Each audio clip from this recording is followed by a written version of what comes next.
takes a while to write a new map for a new life. And this is not a life that I ever would have imagined. It's been 7 years of figuring out the patterns, you know how to do it. And things are still incredibly hard.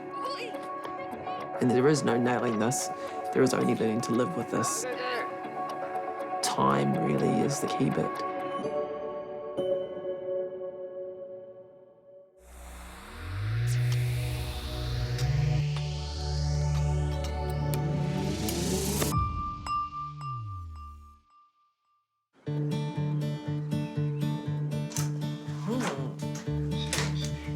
Welcome. Come into the humble abode. That's what's been happening. The kids have been growing and we've just been getting used to living in a new house and what that meant. Lots of learning, really. Lola is 10 and she is fabulous and funny and feisty. Hello, child. And Ziggy's 6, coming out 7. And she's like a little reader and quite independent and happily takes herself off.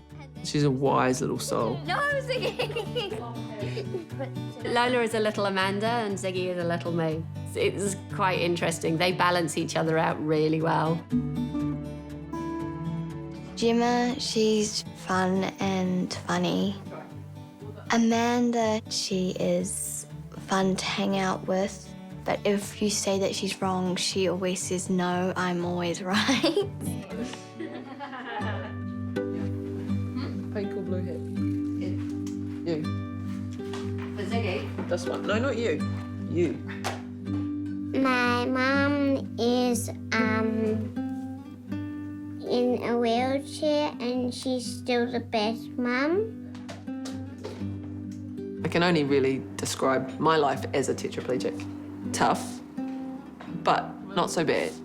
I have a really strong physical life and I've got an awesome family and lots of support makes it okay.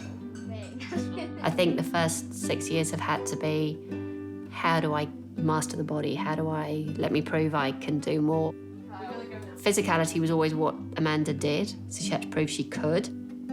And I think the thing that I come back to is that someone in the spinal unit said it was going to take us 8 years to get our head around this.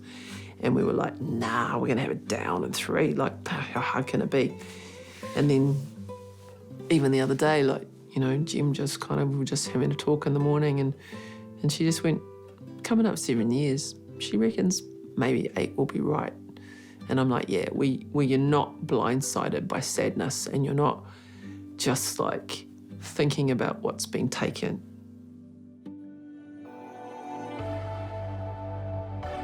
I'm probably the most physical person that I know. I'm someone who just fizzes about life. I wake up excited in the morning about what the day holds. I'm like an ever-ready bunny. And that changed in a moment when I dived off my surfboard and broke my neck. On the 7th of March, 2013, Gemma had just given birth to beautiful Ziggy, and my mate was staying, and I said, look, I'll just show him a good time, and then I'll be home. So I rocked off to the beach, and Miguel had a surf, and Lola was on the beach with us, and I just went, I'll catch a few waves too. Then I dived off without my hands up above my head into the water, and I heard a massive crunch. My head hit the bottom.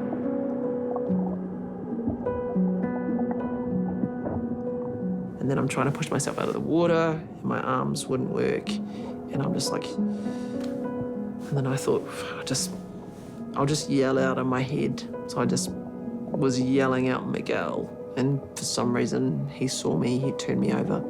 We saw her fall off her board and then she didn't come back up, so Miguel had to run to the water. And I remember like sitting there, didn't know what happened, Mum on a plastic board. Yeah, I remember her getting put into the ambulance and me not liking it and me wanting to go with her. But I knew I was done. I knew everything would be different from that moment. It ended up that I'd had a C6, C7 injury, 110% anterior dislocation. So when I died, my vertebra went one in front of the other. like that. So I'm basically paralysed from my necklace down, so armpit to armpit, and no hand function, and partial triceps. But, you know, that's it. In the beginning, you're like a newborn. There's the care, and then there's the medication, and then there's bowel care and bladder care. For me, it's about getting home and being able to be part of the family in the way that I was. I was a chef before, and I need to get back to that, so I've got to find a way to make that work. Those first couple of years, you're just firefighting because you're just coming to terms with this crazy body, and there's support workers in your face every day. It's just so different. Now it's like trying to work out, do I leave Amanda on her own in the house? And now it's like, okay, sitting down trying to work out, when do we need carers, when do we need people there? You know, is it okay to go and hang out with my mates and do normal stuff? We had a lovely little 90 square metre weatherboard, beautiful little place that we'd renoed. And plans were approved for adding an accessible bedroom and bathroom, and it was huge money. And we just went, you know what, that's dumb. There's gardens in there, and there's beautiful things that we'd created. No. I'll get them. Yeah, me too. We decided we'd rather someone else enjoy that beautiful space, and then us purpose-built something rather than tack on. Reese lives over there, so we can go and see Reese and Kayla and Ben. Yeah? Cool. We've found a section, but it's on the edge of this beautiful wetlands. It's got 10 kilometres of wheelchair accessible tracks, and there's eels and there's ducks and there's pukekos, and so that's the new journey we're on. And Gemma and I get to plan things for the future and our future as a family, not just, you know, let's make do with this to fit Amanda in.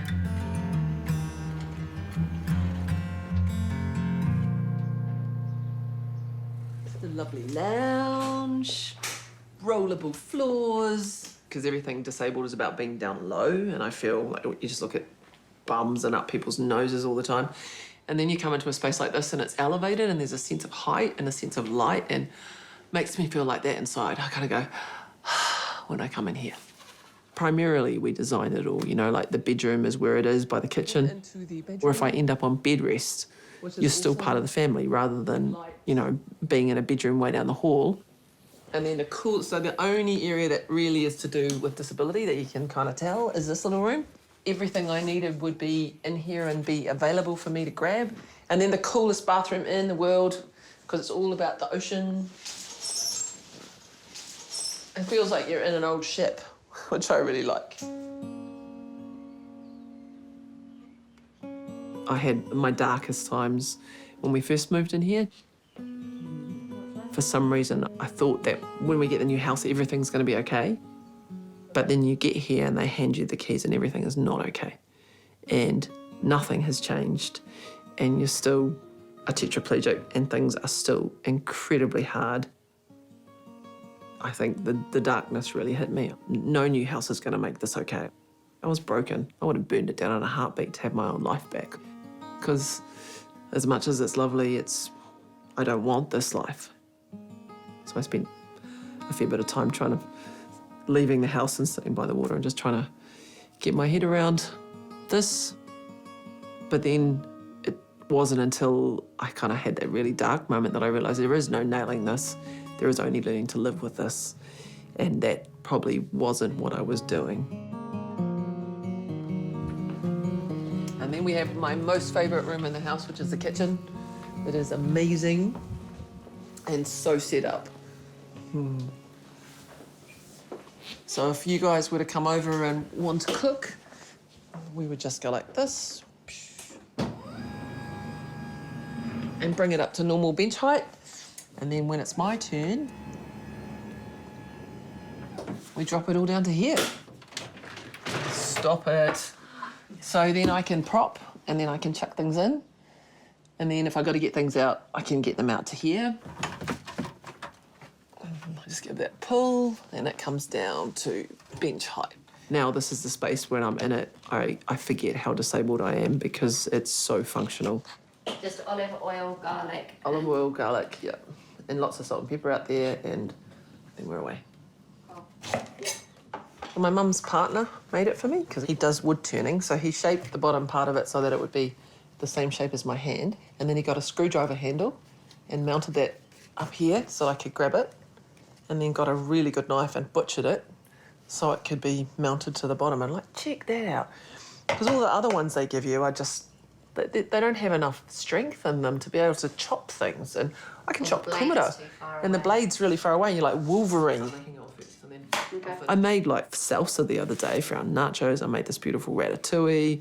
It takes me ages and it guts me, but I can do it. So primarily I get the support workers to finally chop up the stuff that's hard for me.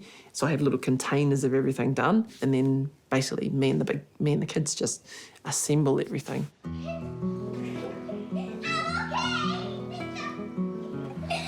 right. Hey. Wait. Just, no, listen. We've got to make some kite before G gets home, bub, so let's go. Hey, I'm gonna fly. You gotta quit my grip and I'm gonna be my... Oi, come here. I'm gonna lose my shoe. Like, settle down, or I'll run over your toes. Right. I think at the beginning, the whole shock of just actually, what can Amanda do? How much can she do? We also, Ziggy was really young, but now they're bigger, so they can help. Shush. Here, stop. Listen, stop for a second. Okay, Ziggs, you get a bigger board, Bubby, and put it right here, and you set yourself up for grating, and you're going to need more cheese in there. We've got more sets of hands that can help, which is cool. Lola will get plates out or, stir or do things. Right, chuck it there. Yeah, and I'm a tiny person and it's such a big board. Okay. Can we do it on this one? It's really easy. No, show me what it looks like. Turn it around. See, it goes up, If you want to... Oh. up. Well, it's really easy. Well, okay, you have a go then and try not to grate your fingers. Give me that. Splodge of that in there.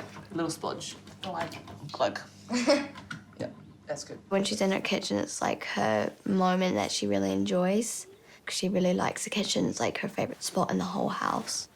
I remember her cooking when I was little and me standing on a chair trying to cook and my mum holding my hand and stuff to, like, show me how to cook. And as soon as she broke her neck, I didn't see her cook that much, so then I started fading that memory. And then now she can cook again, so it's way easier. Food is my love language, and it always was. I mean, it's really hard, and that's what I struggle with. I sit there and just going, I want to chop an onion finely, and no, not like that. So I'm like Ramsay to everybody else, but the end result is it's delicious, and I sit there and go, it's just the same as if I was able-bodied making this. It takes a bit longer, and it requires a little bit more kind of assistance in elements of it, but other than that, it's still beautiful and it's still mine, and it's, it's my little thing that I do for my whānau. Yeah. You realise you build something material that's going to make it all fantastic. That's not it, it's the energy of the place. So that's taken time. And it's becoming more of a home now, and it's, people pop in and out, and Amanda owns the space a lot more. So that's changing. So how's your day been, Claire? Today has been awesome. When we found in the garage, the other one I got from Kmart. This was my first one. Dear Ziggy, my name is Lily.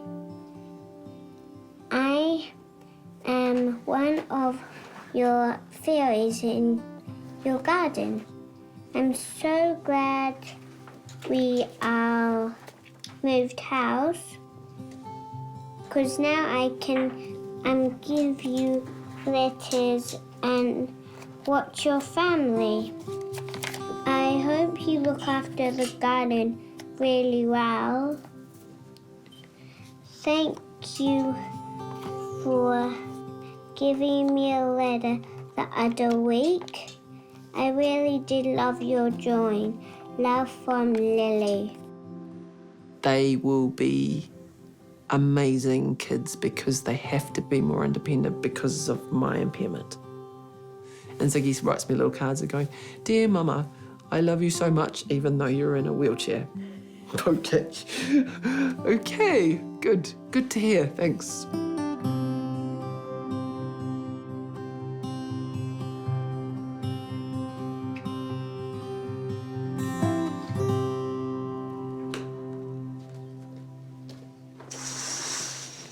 We used to have caregivers come in first thing in the morning.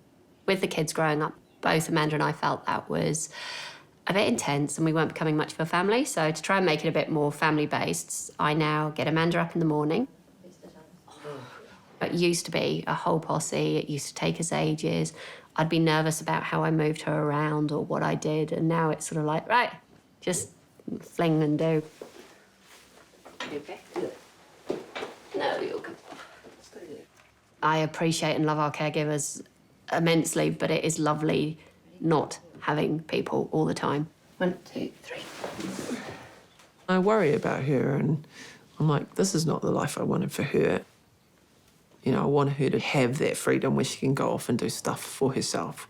You know, just back to yoga, back to mount walks, back to swimming, back to doing stuff that isn't revolving around me and the girls. I guess there's always somebody in the relationship who does and somebody who sort of picks up afterwards. I'm the pick up afterwards person. That's just where I am.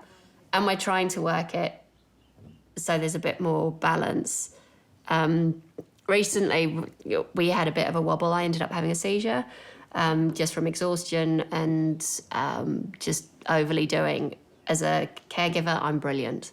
I will care right up until the end. As a personal looking after myself, I'm not. And we've had a realisation that actually that's not a fair balance. So I've got to bring myself up a little bit, which is a challenge. You awake, my babies? And I know a lot of that freedom comes from having a young family anyway. So when you look at an able-bodied family, their story will be similar to ours. But the difference is that in their story, they're not having to look after one of the partners. And so the look after part of that conversation is gone now. Don't need looking after. So there was stuff that had to happen with us where she used to say to me, can I go? Can I go off for a swim or can I go? And I said to her, I need you not to ask me, can you go? I need you to say, I'm going. Because the minute you say, I'm going, you then assume in your words that I'm okay, and I am okay. And it's been 7 years of figuring out how to be partners as opposed to, you know, carer. It used to feel like Amanda was quite disabled and couldn't do, so it felt like it was just me all the time. And that's changing because Amanda can do so much more, especially if I stand aside and let her. I'm learning slowly.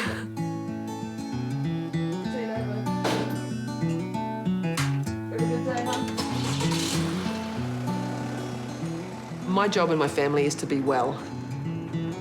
If I'm well, then our family functions super well. And the physical exercise side of things is the bit that keeps me going. It's my fuel. I'm swimming 3 Ks a week, and I'm pushing a couple of Ks a week, and I'm playing rugby. I'm just getting in the pool to do a training session with my coach Mike. I swim here in the morning for about an hour and a half, 5 days a week. When you guys first saw me, I was getting hoisted into a little tiny pool at Althorpe just to get in the water for the first time. Yeah. And then after that, I found that there's a little pool and they've got a water wheelchair. And then they rolled me into the water. And I had a hands-on person working with me and letting me figure out how to move in the water. So I swam there for 2 years. And by the end of it, the woman's just running up and down the pool. And I was like, I think I've outgrown this space. And then I went to a big pool. They're the only pool in town that's got a hoist, because a water wheelchair for me means an extra transfer, and it means someone having to get in the water with me. And I'm like, bugger off, I want to do this independently. So the minute we've got my butt on a hoist, then we're in the water, then I'm alone, I don't need anyone.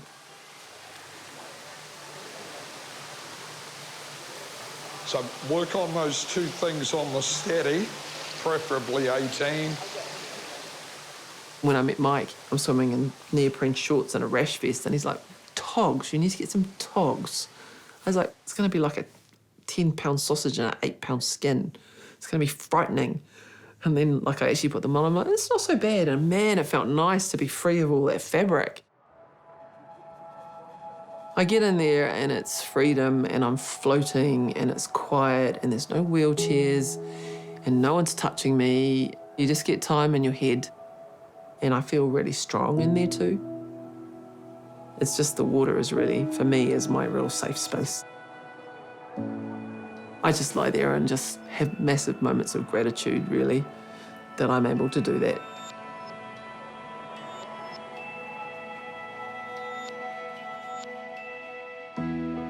I've been playing wheelchair rugby for the Bay of Plenty Steamrollers. So I roll into wheelchair rugby and there's a whole bunch of super cool guys that I play sport with. And there is no questions that can't be discussed. Poos and wees and how's this work and what happens to you? And then we play sport and we're the normal ones. Because for me, sports is a game changer. Sports made my life good because it meant that the kids would come in, they'd see families with other parents in chairs and their mum wasn't the only one. And so that was my one space that made me super happy. And as a result of that, I got into Parafed, so working for providing sporting opportunities for people with physical disabilities. So today, my main outcome from this meeting is to get sort of a clear process of what we're going to be doing with the awards. In the Bay of Plenty, there's 28% of people identify as disabled versus 24% in the rest of the country. Sport is being such a big life-changing thing for me, and I want everybody to do it. And then that's when we set up the Festival of Disability Sport. Or bring a support person for, so 2 of you could come for half. 2 for 1. Yeah, that kind of stuff. There were some nice ways of getting more kind of bums on seats. Yeah. We wanted to create an event that disabled sports people would look forward to and just that we wanted to put our sport on the map. I'm Amanda Lowry from Parafed Bay of Plenty and the ambassador for the 2020 Health Vision Festival of Disability Sport. So if you want to get active, get in touch with your local Parafed and I can promise you won't regret it.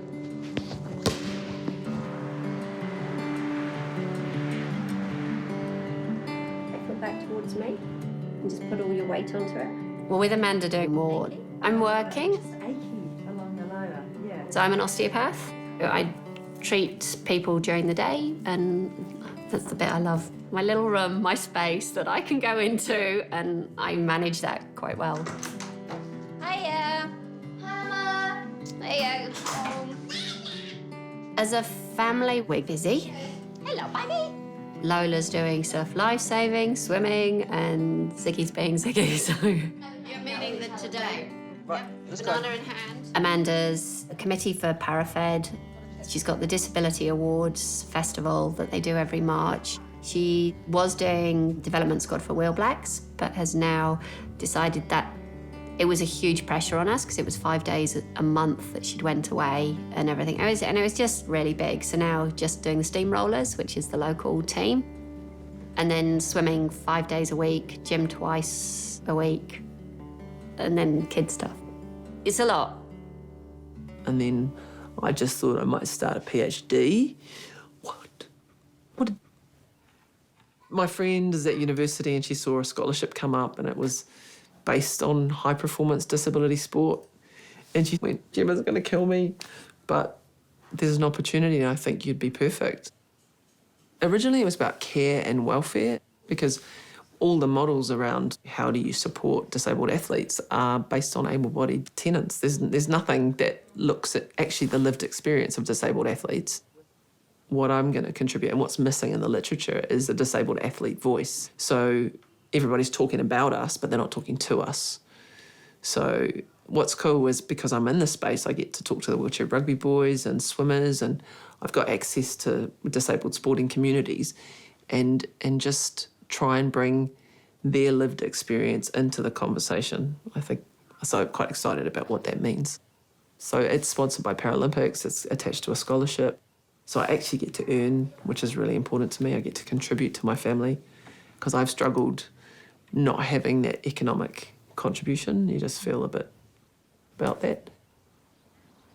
There's some non-negotiables in my study program where I will work between 10 and 2 or 10 and 3. And the minute the kids are home, it's about the kids, it's about the family. Why? It's crawling on my nose. Lily, why don't you put it out on the lavender? I don't really like that. It's all been really, really physical previously, and now the PhD is bringing in that mental stuff. So I think there'll be a better balance. And now I think we're turning around and going, actually, let's slow that down a bit and get the head working a bit more. In the middle of all of this, I just thought I might just chuck in another thing. Triathlons might be the way. I just thought I'd have a go, and I just thought it'd be fun. And I thought that if other people see me doing that, then they might be like, you know what, I can do that too. And even able-bodied people are out there doubting themselves and their abilities. I don't want to ever be inspirational for the sake of that, but if it makes people live a bigger, better life, then bring it on. I don't think I've ever been any different. If there's life and there's opportunities right there, I just don't want to miss out. And if there's something I can do that's going to bring change and help, then I will do that.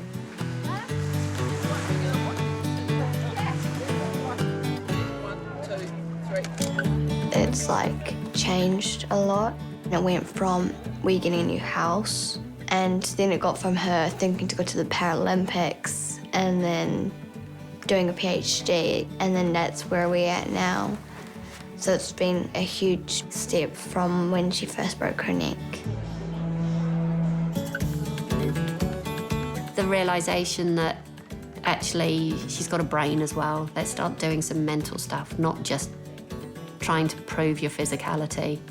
But there's still a lot of time where it's sort of... And some of that is just fingers up to the universe, I can prove you I can do it better sort of thing. There's moments of softness. That's sometimes nice to see it calm down a little. I'd seen my accident as something to get over, something to accomplish. Like, I'm going to do this, I'm going to give it my heart and soul, I'm going to nail it. I needed to have a bit of a shift and a bit of a rethink about, you know what, this is my life. There is no beating, there is living, I have this family. I just need to be a little bit less tough on myself, not push so hard, and just sit and breathe and go, okay,